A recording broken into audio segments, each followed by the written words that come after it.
ka mundësi kë botë të mos jetë e rastësishme. Ka mundësi që nuk është kështu aksidentale që është kriju pa kuptu, ka fillu jeta pa kuptu. Ndoshta është e qëllimshme. Edhe ndoshta çdo kush nga ne, edhe ti edhe unë, çdo njeri, ka një qëllim të madh, edhe disa qëllime të vogla që është në jetë. Ne kur nuk e dim, por në qoftë se është kështu, atëherë çdo kush nga ne në momentet të caktuara zbulon që gjithçka ka bë në jetën e tij të përditshme, që mund të jenë duke dhe si ato pieces of the puzzle, themi ne, kur ke që dhe të mozaikut, si pjesë mozaikut, po ti marrësh gur, janë shpërndan, ti përzia i artisti gurë dhe ti hedh në thes aty, duket sikur s'kan asnjë connection, asnjë lidhje me njëra tjetrën, por kur i merr artisti pastaj një nga një edhe i dhe në vendin e vet, secili ka një funksion, në qoftë se nuk mund të them mision, se ne kemi ndërgjegje, kemi misione, ato kanë një funksion. Edhe këto gjonët që bën njeriu, që bën të çdo ditë, shkon në Itali, njifesh me një dashur apo dashur varet që je, martohesh, ndahesh, gje një punë, kthehesh në vend, të gjitha këto plotësojnë mozaikun e asaj çka ti ke qëllim që ta të kanë caktu tjerë të bësh, ose ndoshta që e ke caktu vetës, para se të vesh në këtë botë. Edhe unë për vete tash i mendoj çfarë kam bën në këtë jetë. Çdo gjë ka jetën e tij, çdo kush ka jetën e tij personale, ca gjëra që do t'i ndajmë të tjerë, ca gjëra që ma për vete. Por po marr disa pjesë, sepse ka qëllime që janë qëllime kryesore, edhe ka qëllime pastaj anësore që pas ka njeriu në jetë.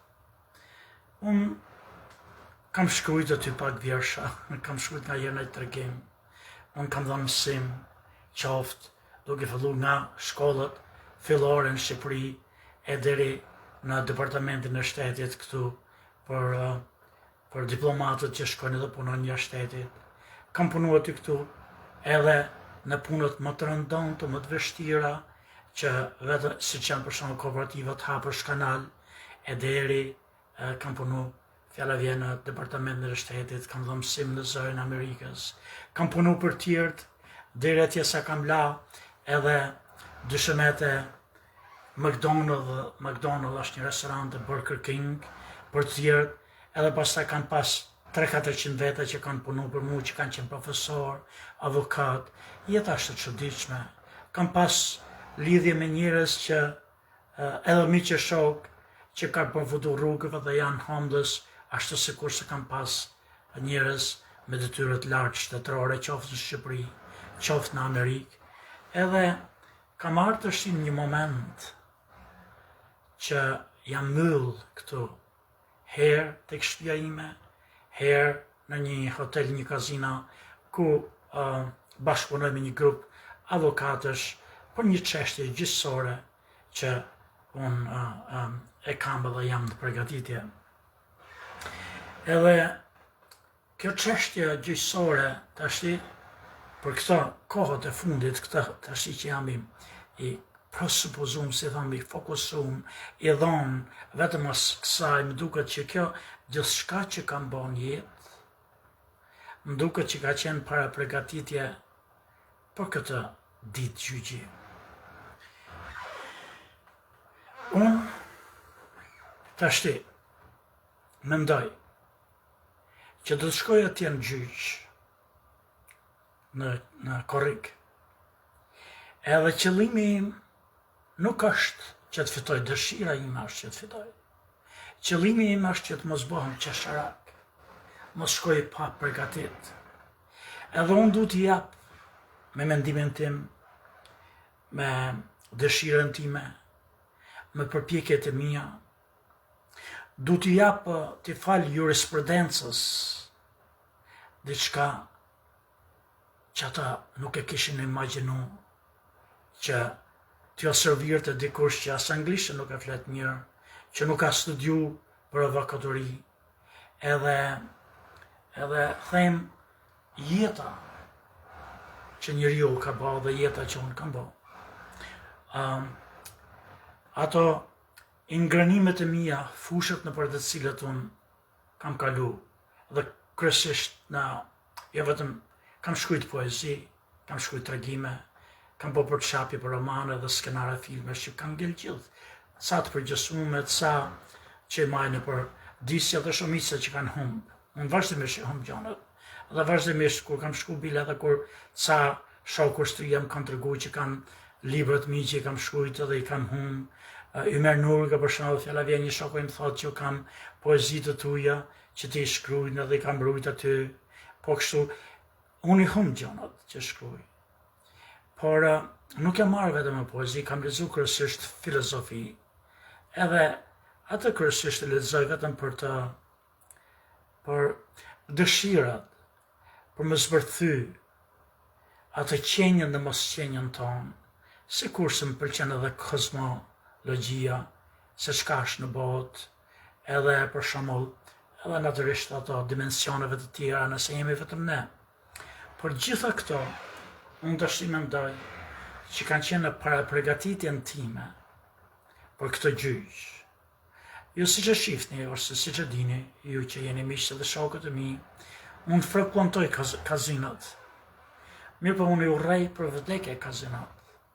Edhe vazhdimisht kur shoh djemë dhe vajza të reja, kur vin aty dhe humbin paret herën e parë, unë kënaqem dhe tham atyre që më vjen jashtëzakonisht mirë që ju ditën e parë, eksperiencën e parë e keni jo të këndshme, sepse ndryshe do të bëheni viktimat të kazinos, edhe do të shkatroni jetën tuaj, do vini këtu për ditë për natë. Pra mund vjen keq kur ata njerëz që vinë për herë të parë, që kanë mundësinë të thehen prapë dhe kanë 2 lekë në xhep, që fitojnë herën e parë, për arsye se është shumë e lehtë të bish viktimë, është një lloj si droga.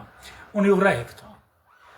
Kanë qenë arsyet e mia që shkoja dhe harxoja kohën atje, edhe kam menduar shpesh herë që kam mësuar ato hilet e kazinës, edhe se si mund të fitosh sa lek, shpesh herë gënjej veten, për arsye se edhe nëse fiton $100-200, të rish atje ditë natë për $100-200, ti mund t'i marrësh të fare lehtë, por është një punë fare të rëndom për qeverinë.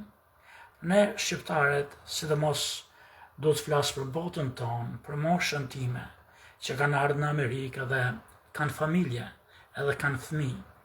Ne jemi mësuar, jemi më shumë modest se sa duhet. Ne nuk janë njohim vlerat vetes sonë. Edhe ne shpesh herë, ne që kemi ardhur nga Shqipëria, jo ata që na lindin këtu gjeneratat që vjen pas, ne nuk kërkojmë të bëjmë atë për të cilën kemi mundësi. Për shembull, po të shkosh ti nëpër institucione dikastere të qeverisë amerikane, do të shikosh njerëz idiot që s'din asgjë. Edhe bile edhe pyetjet më elementare s'din t'japin përgjigje, hajde ashtu me shpule kur po t'japin përgjigje, por ata kanë punë që paguhen $100,000 në vit. Pra, sepse kanë konfidencën që nëse kemi. Ato fjala vjen për shembull në Amerikë, po dy fjala e di spanisht, thotë unë flas spanisht, edhe di me thonë hollaz, di asgjë. Kurse një shqiptar të ketë bë 4 vjet rosisht në shkollë apo anglisht apo frëngjisht, pa shkuar atje edhe din. Shumë edhe jam mohon vetë, se do të jetë ekspert i saj. Çka desha të them unë është që këtu në Amerikë, për shembull, ku jemi ne, jo unë, por çdo një lloj shqiptari që është, sikur edhe me vetëm me shkollën e mesme të jetë, është javë të bëjë çdo gjë që çdo lloj amerikane tjetër e bën. Pra të punoj për qeverinë amerikane, kështu që të shkosh në kazino si shkoj unë, për të marrë $100-200 natë në qoftë të ecën për natë, se mund të humbësh, është edhe sikur të vjetosh, edhe mësosh ato hilet, është budallik, do rish pa gjumë, do të rrisha të mas kazineve, të përgjësh kur tjetëri ka humbë paret, që që kështullesh, të tjerët mund shikojnë ata që të shofin, ata që humbin paret, me përshpim, me neveri, me bezdi, me pak najsi, sepse i duket sikur ti po ja merr lekët e tyre, pavarësisht që ti do marrësh ata që kazino do t'japi. Kushto, por e gjitha kjo ka qenë shërbim të kësaj, se unë tash i kam help të kazino, një kazino të madhe kështu në gjyq, edhe po ju tregoja juve që pse mendojon që çdo gjë që ti bën jetë i shërben diçkaje. Pra lidhen janë se të guralecët. Unë tash po përgatitem që në gjyq të bëj diçka që s'e ka bë kush. Pra se, por edhe që ata nuk e presin edhe nga firmat më të mëdha të avokatëve.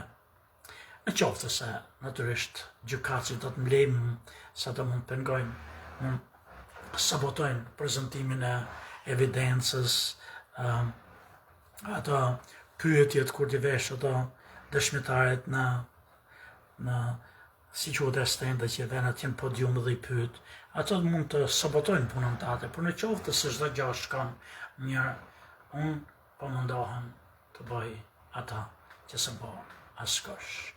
Që të bësh ata, ti duhesh në gjyq, ti duhesh të jesh i sakt edhe i prerë. Për arsye se në Amerikë edhe njëherë ne kemi dy, në Amerikë është diçka tjetër. Ne quajmë jurist, juria, quajmë një grup njerëzish që janë njerëz si puna ime, si puna jote, që vinë aty dhe do të gjejnë faktet, një lloj për shembull, nëse ju keni pa një emision në Shqipëri, shihemi në gjyq të në Çobanit, edhe ajo është tamam populli që ajo ka për shembull atje. Ai popull do të dëgjoj fakte, dëgjon dy dëshmitarë, dëgjon dy njerëz që të grindën, edhe në pas të fakteve ato japin drejt njënit apo tjetrit. Pra ata janë popull i zakonshëm, që nuk din ligjet, që s'njohin vesh nga ligjet. Nga ana tjetër është gjyqtari. Gjyqtari siç është në Çobani nuk flet. Gjyqtari vetëm dëgjon. Pra jam unë për shembull që prezantoj vetveten, edhe është kompania e avokatëve që prezanton kazinon. Gjykatësi rrin mes edhe në Gjaneve. Atje janë 13 vetë që janë dëshmit, ato juristët, ato quhen juristët, juri themi ne. Njëri për juristëve është edhe gjykatësi, po gjykatësi në qoftë se ti mund zgjedhësh që faktet ti zgjidhi, ti vendosi të drejtën e fakteve gjyqtari, ose zgjedh juria, pra populli i thjesht. Ti duhet zgjedhësh popullin e thjesht. Për arsye se populli i thjesht, edhe gjyqtarin, çdo njeri mund ta mashtrojë gjyqtarin, kryesisht avokatët, por popullin e thjesht nuk e mashtron kush në qoftë se faktet e tregon shkoqur. Edhe që dish ti tregosh popullit të thjesht, pak të zhargonizmin e jurisprudencës që shkatron çdo lloj gjuhë, është një gjuhë që vetëm avokatët e përdorin. Duhet të kesh pak atë eksperiencën e gazetarit. Gazetari që nuk flet, që bën roman, po gazetari që flet pas së shkoqur, drejt për drejt, me fjali shumë shkurtra, edhe çdo fjali ka një kuptim, që janë rrallë të gjesh këto gazeta sot në përbot, për arsye se gazetat sot për sot s'kan profesionalist. Gazeta ka fjalin që mund të ketë 3-4 folje në një fjali, 2-3 kallëzues fjalit përbërë. Ajo nuk është gazetë, ajo nuk është gazetari. Gazeta është diçka që flitet shkoqur, sakt, drejt për drejt, që edhe bariu atje që s'ka vetëm 2 klasë shkollë, është në gjendje të kuptojë çdo lloj fjalie. Po kështu duhet flasë edhe median televizor, ja eksperiencë. Unë kam këtë se jam marrë me gazetari, por që ta bësh fjalën e bukur dhe tërheqëse para publikut, të duhet edhe pak poezi, duhet pak të kesh atë ku derdhët ai shpirtin, ndjenja, për arsye se atë juria kur dëgjon, do të dëgjoj shpirtin e njeriu, nuk do të dëgjoj gjëna të bezdishme, monotone që e vend tjetër në gjumë. Edhe unë këtë kam. Tashti, jo sot, po që para 2500 vjetëve, 2500 do të ketë Aristoteli. Aristoteli thot që ti kur flet për para jurisë, nuk është që ta bësh jurin, ta bësh popullin kur flet, ose senat, thoshte Ciceroni kur flasësh për para senatit, që ta bësh atë për vete, që ta bindesh atë që ti ke drejt, nuk është forca e argumentit kryesore, është e fundit. Nuk është logjika kryesorja, se sa logjika në fjalët e tua janë fundit. Nuk është të shkathuti, ajo është e fundit. Është lidhja që ti bën me ata që të dëgjon. Është prezantimi jati e ti, ai që flet, më rëndësishmi. Është se sa lidhje të energjisë mirë bën ti me personin që ke përballë që të dëgjon. Edhe sa shkoqur i flet, por ai duhet të shohë ty në sy. Pra gjoja e parë që duhet bësh është mos lexosh në letër. Në qoftë se një person lexon diçka në letër, ti e ka humbur më një herë interesin e tij që dëgjon. Pra duhet të largohesh shënimeve, duhet të flasësh drejt për drejt, duhet të bësh atë gjoja e parë që tjetri lidhet me shpirtin tënd, është drita e syrit, është dhepsa e syrit. Në qoftë se ti syrit shkon dhe gjen syrin e jurisit, në momentin që dy syt përplasen, aty bëhet lidhja e parë shpirtërore që është shumë më e rëndësishme se çdo gjë tjetër që ti thua. Prap duhet të eliminosh përpara atë leximin. Mos kesh as atë një shënim përballë. Në numër, për shembull, harroj numrat, apo emrat e personave që do përmendesh, apo vitet kur ka ndodhur diçka, datën. Këto janë me një kartë vogël mund të marrësh shënim. E dyta, çfarë duhet të thush? Çfarë duhet të njeriu që të dëgjon? E kanë thënë prap, grekët e lashtë dhe romakët e lashtë. Njeriu që të dëgjon, edhe që ta bësh për vete, edhe që mos bjerë në gjumë, do konflikt. Pa konflikt nuk ka asgjë që dëgjohet. Nis me konflikt, për shembull, Iliada. Kush e ka lexuar Iliadën nga ju? Është bota e luftës së Trojës. Nis me të konfliktin e Akilit, që Akilit ja ka marrë Agamemnoni dikush, ja ka marrë atë të dashurën. Pra nis një konflikt të plaçkët e luftës. Ose Odiseja niset për të hik drejt Itakës, të Penelopa, edhe konflikti janë ata herët, është në konflikt me lafë që e pengon, ka dëshirën, shpirtin që do të shkoj me do mos në Itakë. Nuk përshpun se çfarë femra shprallore, hinore, i dalin ato nimfët të detit, ato ke ishulli i kërcyrës, apo kërfuzi, ku do t'jetë, që dalin ato femrat, Cicero, a ku do dion, ai prap është në konflikt me këtë forca, është konflikti, është gjithmonë konflikti. Vetë Bibla, për shembull, ose Kurani, që unë se kam lexuar, po se jemi në vend të Bibla, është konflikt. Zoti e bjen Adamin, edhe Evan edhe thot, kjo është molla, kjo pema, mos e hash këtë pemë, edhe hanët pemën, është konflikti i të mirës me të keqen, që edhe këto metën vepra që e kaptivojnë atë mendin njeriut, shpirtin njeriut, edhe pra ti duhet të ndërtosh konfliktin, edhe këto, unë them që mi ka dhonë. Jeta ka qenë, të ashtu unë mendoj që gjithë të që kam shkruajt pakën nga pak, nga çdo fush, sigur ka qenë shërbim të kësaj që do boja sot, edhe sikur ta hum. Mjaft që të mos bëhem atje qesharak me këtë gjysë të madhe që kemi. Pra, edhe njerë, desha të them, që ne si njerëz, vlezër e motra, ne mund t'jemi të rastësishëm, por edhe po qenë të rastësishëm, i kemi dhënë vetës ca misiona, edhe kemi ca funksione, që ne nga herë nuk e dim, nga herë i dim, nga herë mund të kemi funksion për funksionin e dikujt tjetri, nga herë për misionet tona personale, por ka shumë të gjarë, që ne nuk kemi rastësi. Për shembull, rastësi si ta zemën fjala vje shembulli që i keq. Ngordhi një kafshë atje dhe filloi të dekompozohet, edhe aty formon të krimbët, ishte rastësia jo. Po mos ishte ngordha i kali, po ku të di unë, nuk do ishin formu, kjo është rastësi. Unë mendoj që nuk kemi rastësi. Unë mendoj që se rastësia do t'jetë nga materja. Pra materja ka ekzistuar gjithmonë, toka, dheu, ujë, drita, bëjnë energjinë, bëjnë ato lidhjet, kontakte fizike dhe kimike, edhe pa dashje është kriju qeliza e parë, edhe qeliza pastaj është shumë fishuar, ku të djoni në bëgë të amepat e shkanë, kjo quhet rastësia.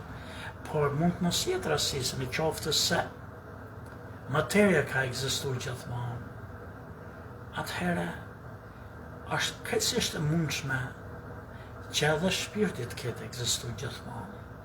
Në qoftë se të dyja kanë ekzistuar gjithmonë, atëherë nuk ka eksistente, ndoshta ka transformime, edhe në qoftë se ka ekzistuar shpirti gjithmonë, atëherë çdo gjë që ndodh në këtë botë ka një mision. Pra, çdo gjë që është e shpirtit njeriut është mision. Çdo gjë që është e materjes pa shpirt është funksion. Edhe të gjithë këta kanë një funksion të caktuar, edhe një mision të caktuar që të përbashkët bëjnë ata që është gjallësia, është jeta. Edhe s'dihet se çfarë misionesh kemi, por ajo që desha unë të them është se në këtë botë që të jesh komunikues i mirë dhe të mbushësh mendjen tjetrit, që të dëgjoj diçka edhe të bëhet me ty, janë sa gjona që ti edhe po si pat e pat i përfiton jetë, i përfiton nëpërmjet foljes drejt për drejt, që është gazetëria, i fiton nëpërmjet foljes me shpirt e me ndjenjë e me delikatesë, që është poezia, i fiton me njohjen e jetës që ka konflikte e përplasje, sepse njeriu do konflikt në çdo fabull. Në qoftë se një tregim nuk ka një konflikt, lexohet një poezi si poezi e bukur, por kaq metët në mendje, është konflikti. Edhe herë sa më gjoka, jo për shnet, unë desha të shlodhem pak me punën që po bëj, edhe bona një përmbledhje të kësaj që mendoj ta shikohet në këto momente që vazhdoj punën për përgatitjen e gjyqit, edhe herë sa më gjoka, ju përshëndet.